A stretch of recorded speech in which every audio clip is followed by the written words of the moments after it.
What is going on, everybody?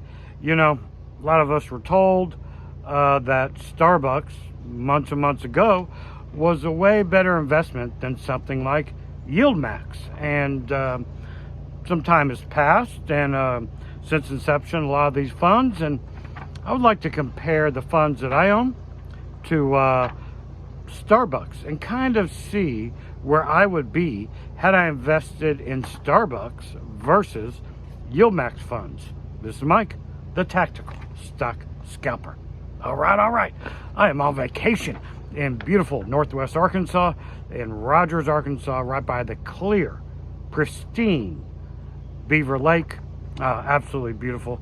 Here for a week, and then my wife and I are headed down to our beach house for some time after that. So, yeah, let's start off with Starbucks. Now, this is if you invested $10,000 at a particular Yieldmax fund's inception, right? Everyone could buy in at different times. Starbucks does pay a dividend, 3%, pays quarterly. So, yeah, there's that. So, if you invested $10,000 in Starbucks when NVIDIA came out, you would now have $7,321 in Starbucks. So, you know, you're taking $2,700 loss since NVIDIA came out. How much would you have in NVIDIA? Now, this is all with dividends reinvested, and you can double check my numbers at the dividend channel with the drip calculator.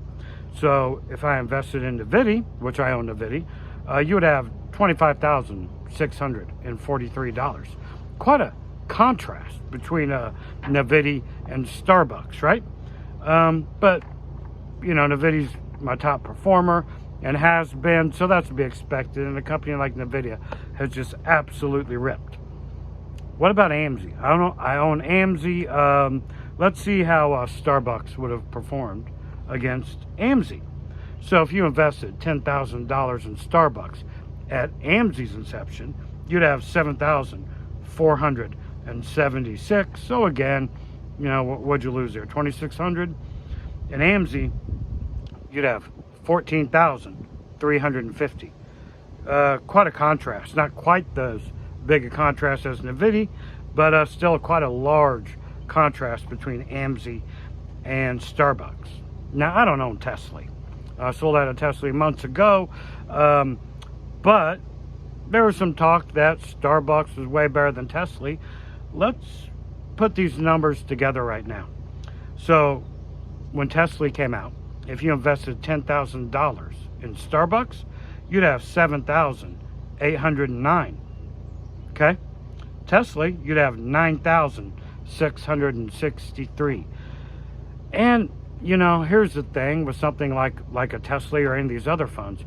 Once your return on investment is paid off, because you get dividends every month, right? What happens? If you know, leave that in the comments. What happens after your return on investment is paid off? So yeah, you'd be down on TSLY from inception, but still way ahead of something like Starbucks. Okay, I got IWMY.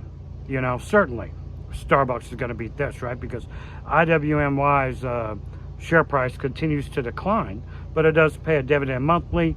But if you know you've been in it, you know the monthly dividend outpaces the share price depreciation.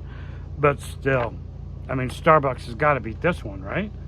So if you invested $10,000 into Starbucks when IWMY came out, which is newer than, say, TSLY, you would have $8,380 in Starbucks. So not quite as significant a loss as some of the other ones. Still a loss nonetheless. If you had IWMY, you'd have $11,585. So IWMY is also beating Starbucks. I did find that surprising. I wasn't expecting that, but it is what it is.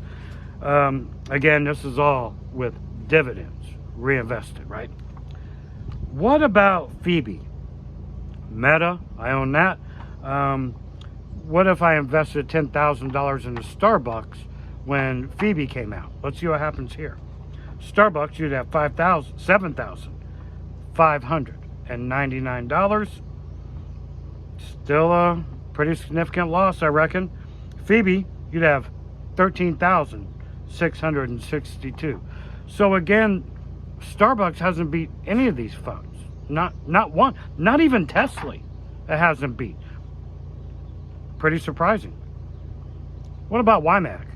I mean, YMAG is newer than a lot of these funds, so Starbucks may have an opportunity here to seize control of this comparison and see what happens. If you invested $10,000 in a Starbucks when YMAG came out, you'd have $8,092. If you had that same investment when YMAG came out, you'd have $11,679. Wow, pretty awesome. And again, you collect the dividends every month from these funds, which after those dividends you get your return on investment. What about YMAX, right? YMAX, is a lot of people talk about YMAX. They don't like it because Yieldmax continues to put in funds, and I think we're going to see the power of YMAX when the market keeps dropping, if it does, because some of these funds like banks and oil and stuff like that would probably go up while some of the tech stocks are going down, hopefully balancing out some of the loss on YMAX from being so tech heavy. Starbucks, if you invested $10,000 in it when Yieldmax came out, or YMAX came out, you'd have 8,295. So again, another loss. And in YMAX, you'd have 11,052. So every fund I have here, I own besides TSLY, I'm up on it had I in comparison to Starbucks. So if I invested in Starbucks at the time of any of these Yieldmax funds, I would be down as opposed to being up, even with market dips and maybe even a possible correction. And the great thing about the correction is, even if it does correct, we're going to continue to make dividends. Well, I will anyway. Continue to make dividends, and as it's going down. So, and then when it rises back up, share price will go back up. I'll continue to make dividends. Now, these are all covered call funds, so they're not going to make the share price appreciation that their underlyings would make. But it's so incredible to watch this downtrend and watch how Yieldmax funds compete against their underlyings. And every day when the market goes down, these are outperforming their underlyings. So not only are you collecting the dividends as it drops, as your share price declines, right?